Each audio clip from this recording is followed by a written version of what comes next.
first, we're going to have a chat to Greedy right now. Hi, Greedy Smith. Hi, Therase. How are you going? I'm pretty good, thank you.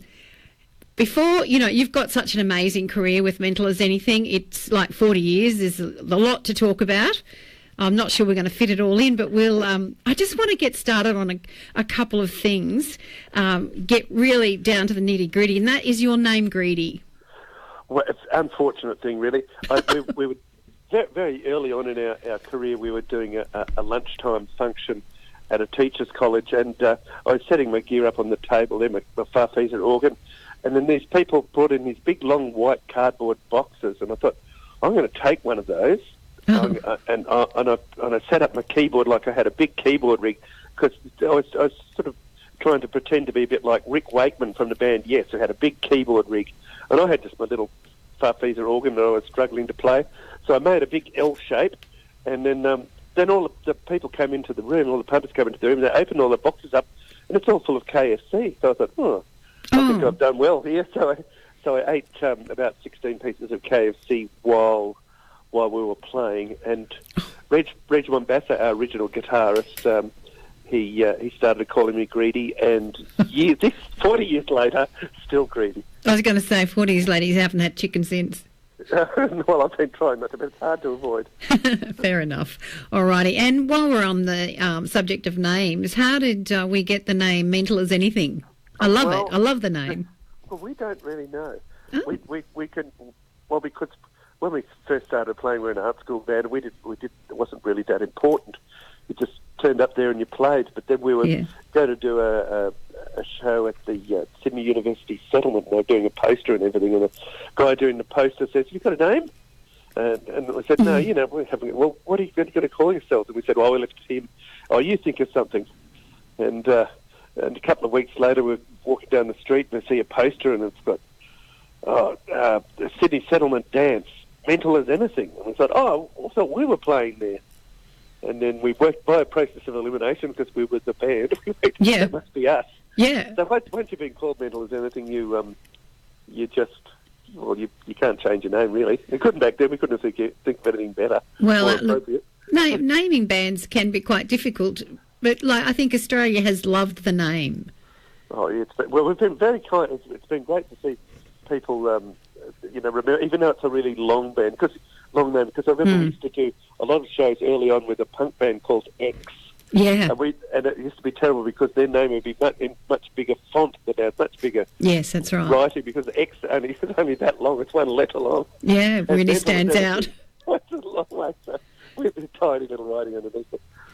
We've gotten used to it. Well, you guys have been entertaining us for 40 years. Would you ever have envisaged that? Did you have a plan to do this for the rest of your life? No. And you know what I think it is? And, after 10 years, you think, that's been pretty good. And after 20 years, it's pretty full on. And then after about 20 years, you don't know anything else to do, and you're in the swing of things. But after 40 years, you're just working out how to play the songs. Right. It really is that kind of thing where you're focusing on what you recorded and think, is that what we did? Why didn't we play that like that live? And then we realised that we didn't have the opportunity, because you just go and record a song and then you wouldn't play it live probably for anywhere from 2 to 6 months afterwards when it came out as a single. And because we were putting out a single every 2 or 3 months for about 10 years, it all got a bit out of whack. And so it's only now when we're going looking back, and we're playing to another generation of people who didn't see us the first time around, but they know our songs from YouTube and the radio. Thank you, radio stations for playing us. They know what the songs should sound like to them. So that's what we're approaching now. Is we play the songs how they were recorded as much as possible, and that's exciting for a player who's been doing it for 40 years. You get a real buzz when you play the song how you recorded it. Yeah, absolutely. And what I think is really amazing too is that in this day and age, like you might sing a song, and people will say, "Well, you're showing your age by knowing that song," but they're on the radio. Yeah. Still, I've played it. I've been playing Mental as Anything for the last few weeks. But those old songs, you hear them still on the radio, and you see the young ones singing along to it, which is really awesome. Yeah, I just wonder how that happened. If the parents also playing their CDs at home. Yeah, they probably. Grew up learning new songs. I guess it's like, I knew quite a few Glenn Miller songs when I was growing up, and Glenn Miller and the big band, In the Mood and all that, American Patrol, all of those songs, they went on the hit parade, as we call it back then. So that must have been my own parents' form of child abuse, and I think it's just as well. So I'm very grateful to the parents. Yeah, and you know what?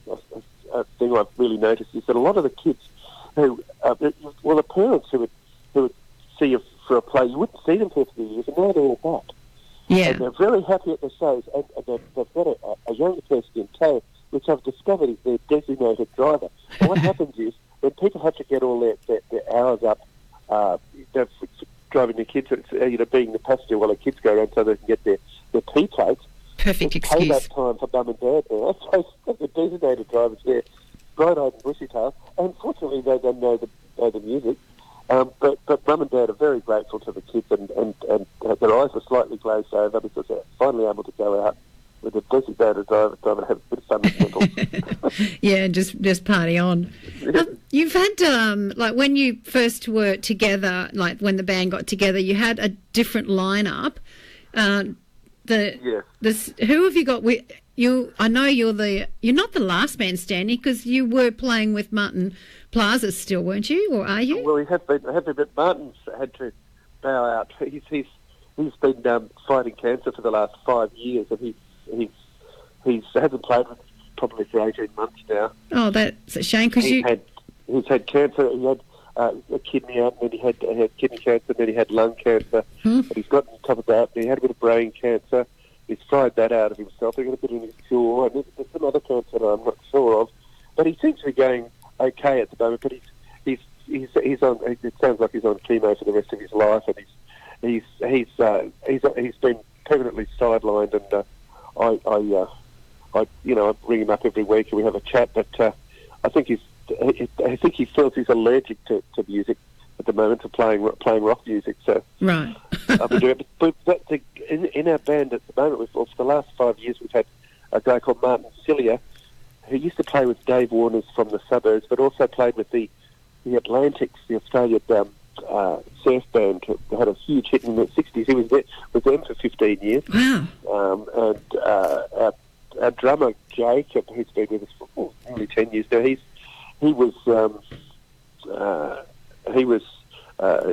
there was 1 year old when we had our first hit record, and he's got 5 kids. So, he's played everything from heavy metal to hip hop, so he's keeping us honest.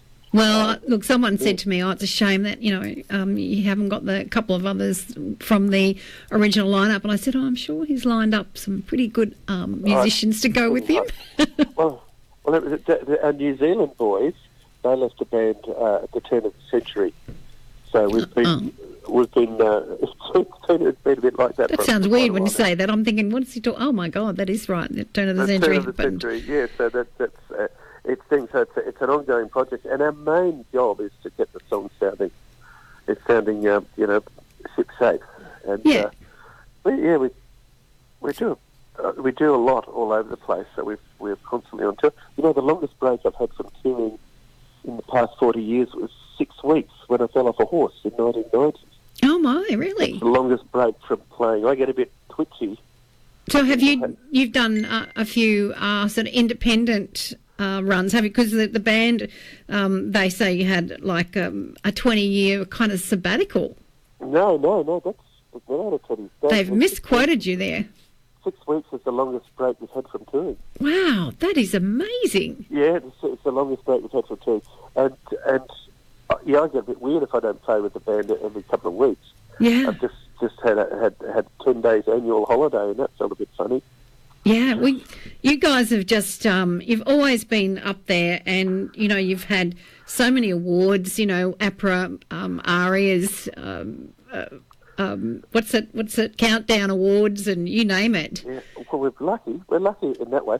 But the luckiest thing is that you people still play our songs on the radio, so we can get it through to another generation. Yeah. Because that's, to me, as a songwriter, the biggest buzz you get is if you play a song that you've written yourself and somebody recognises it. Yeah. And they don't rush out of the room, so I'm not listening to this. So they recognise it, and then they clap or they dance to it. Yeah, Wow. fantastic. I mean, that's it. That's all I ever want to do. What's your favourite song, Greedy, out of all the Mental as Anything songs? It depends. It's tricky. I mean, once I wrote myself, I still like Live It Up, though it give me nightmares occasionally. Yeah. I like Berserk Warriors. Oh, yeah. About the Vikings. I'm partial to a song that we don't play in our set called Apocalypso, which is about Santa Claus's drinking problem. That was a bit of a Christmas hit a few years back. But I think it depends how it's going at the moment. I'm really enjoying singing Martin's song "Come Around." Right. It's a lovely sentiment. Fantastic. Well, there's some great songs to be had. What can we expect from your gig here next Friday night at the Imperial Hotel?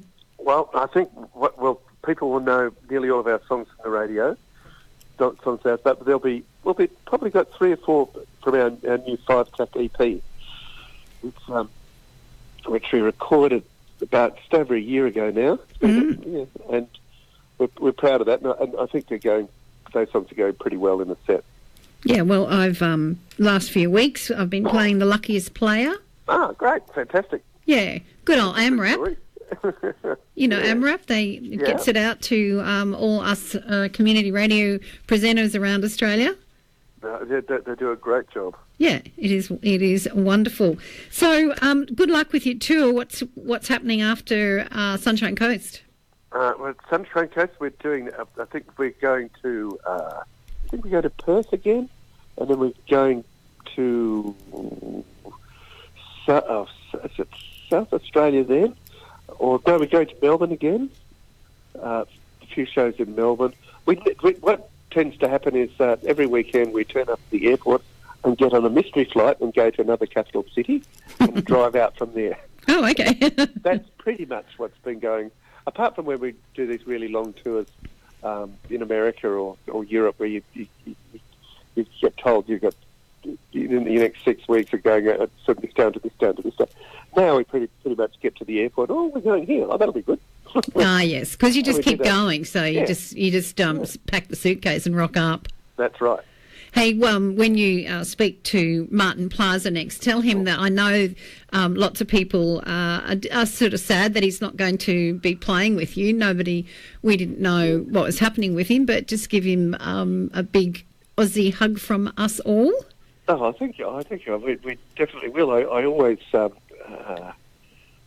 pay a tribute to Martin in the show and all of this stuff because he's sitting at home, but it's good to know that he's mentioned. I say, look, I mention you every time, and we talk about that. Then I sing another one of his songs, and it goes down pretty well. So, and he's at home responding well to treatment, which is fantastic. The best I can hope, because I've spent more time with him than anybody else I've ever known. Wow, yeah, because you met at high school, did you? At art school. Art school, that's right. Yeah, wow, and that's amazing. That's a beautiful friendship. Yeah, and it's great, and I do miss him, but it's good to know. I'll ring him up and he'll have a typical Martin thing, and also a typical Greedy thing back to him, and it feels like the universe hasn't moved. Yeah, good. Fantastic. Well, thank you so much for having a chat with us today on Noosa FM with me on Friday Drive. It's awesome to catch up with you, and I hope everybody gets along and gives you plenty of support there next Friday night at the Imperial. It'll be awesome. Oh, it'll be great. I love that pub. And isn't it amazing? Now I'm off to play in Newcastle. I've got a 160-kilometre drive to the next show because that's what I do. Is that on tonight? Yeah. Oh, wow. Oh, you are a goer. You really are a goer. We do about 120 shows a year, just constantly at it. Well, that's like, oh, wow, that is a lot. Yeah, well, it's good. As you get older, it helps because the more you've got less chance of forgetting anything if you're doing it on a regular basis. I get that. I'm going to play one of the tracks off your latest EP. Oh, fabulous. Which is called, I thought it was quite a funny name for it. It's called Mental as Anything 5-track EP. Yeah, I thought... That was very original. Yeah, I thought, it's things like Spotify and all of these things, people don't really know, and I figured that at least you know what it is. Yeah. Talk about getting down to the basics. It's that really is saying how it is. Yeah.